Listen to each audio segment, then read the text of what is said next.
તો આખરે ઉત્તર ગુજરાતમાં પૂર્ણ થઈ છે વરસાદની ઘટ। છેલ્લા 2 દિવસમાં વરસાદની જમાવટ જોવા મળી છે।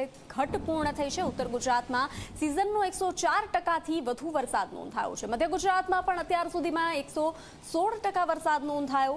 સૌરાષ્ટ્રમાં 128%, દક્ષિણ ગુજરાતમાં 122% વરસાદ નોંધાયો છે, જ્યારે સૌથી વધુ કચ્છ ઝોનમાં વરસાદ વરસ્યો છે। સિઝનનો 183% વરસાદ નોંધાયો છે। જોકે રાજ્યમાં હજુ પણ કેટલાક તાલુકા એવા છે જ્યાં ઓછો વરસાદ નોંધાયો છે। રાજ્યમાં 18 તાલુકા એવા છે જ્યાં 75%થી ઓછો વરસાદ નોંધાયો છે। તો મધ્ય ગુજરાતમાં અત્યાર સુધીમાં 116% વરસાદ નોંધાયો। સૌરાષ્ટ્રમાં 128% વરસાદ નોંધાયો છે।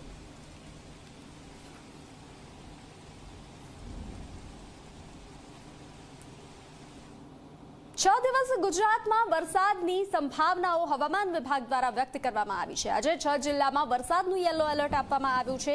બનાસકાંઠા, સાબરકાંઠા, અરવલ્લીમાં યલો એલર્ટ આપવામાં આવ્યું છે, જ્યારે ભાવનગર, વડોદરા અને ભરૂચમાં પણ યલો એલર્ટ આપવામાં આવ્યું છે। અમદાવાદમાં હળવા વરસાદની પણ હવામાન વિભાગ દ્વારા સંભાવનાઓ વ્યક્ત કરવામાં આવી છે।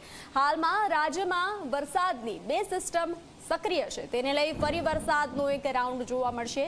વરસાદનું આજે 6 જિલ્લામાં યલો એલર્ટ આપવામાં આવ્યું છે। 6 દિવસ ગુજરાતમાં વરસાદની સંભાવનાઓ હવામાન વિભાગ દ્વારા વ્યક્ત કરવામાં આવી છે। 6 જિલ્લામાં વરસાદનું યલો એલર્ટ, બનાસકાંઠા, સાબરકાંઠા, અરવલ્લીમાં યલો એલર્ટ આપવામાં આવ્યું છે।